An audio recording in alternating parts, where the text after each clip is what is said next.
doon ako nag-aaral sa kanila, extra, kung ano ginagawa para tulong lang, tapos pinapakain nila ako, gano'n. Lahat ng kasiyahan, doon din ako natulog dati, mga ilang araw din yun.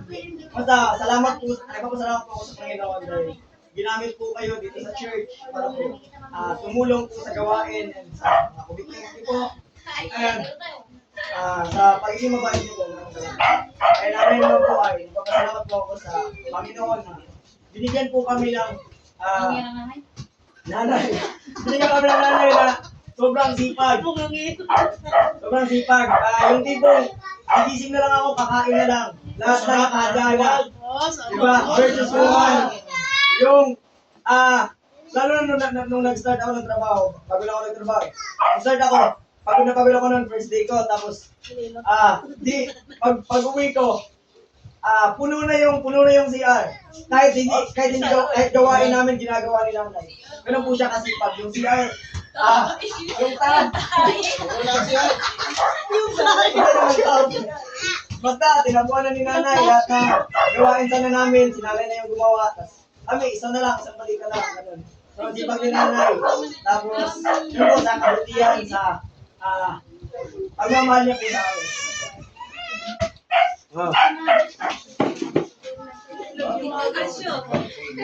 Ganun dapat, ha?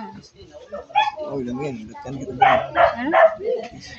500 pag-uwi. Minalas lang kami sa tindahan namin. Hirap din naman po kami. Panyo. Kilala ko si kayo. Isa dito. And alam ko po Panyo. Ang itong trapo dire, trapo.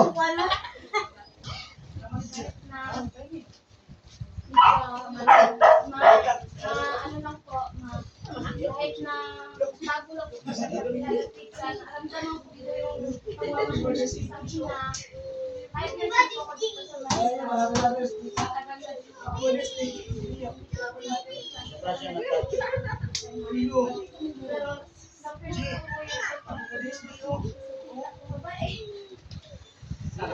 Sana all.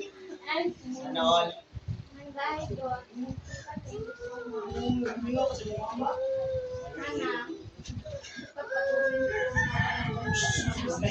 sa lahat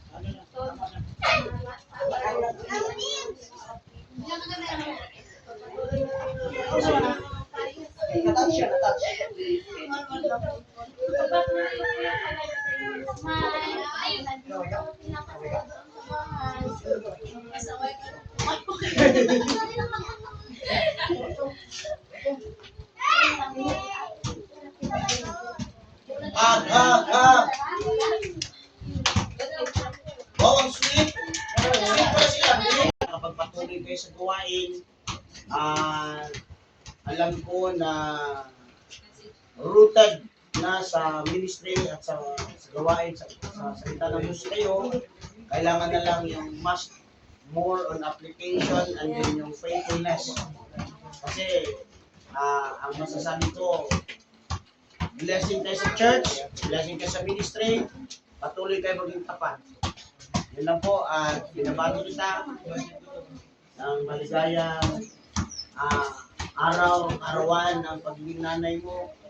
Gaman isa-isa man ang anak ko, ngayon dumami na, amen?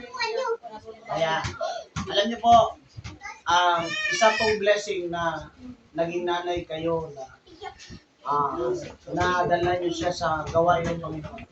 Hindi mang may mga pamangkin man kayo o lahat yan, mga nakatira sa inyo, nadala niyo rin sa Panginoon, good nanay Panginoon. Kasi dinala mo siya sa Panginoon. Salamat sa inyo. Then, pagpatuloy po kayo sa gawain at mahal namin kayo sa Panginoon Jesus. Amen? Then, salamat sa nanay naman, Nay. Happy Mother's Day. Ramdam ko, nawaan man kita palagi. Pero may mga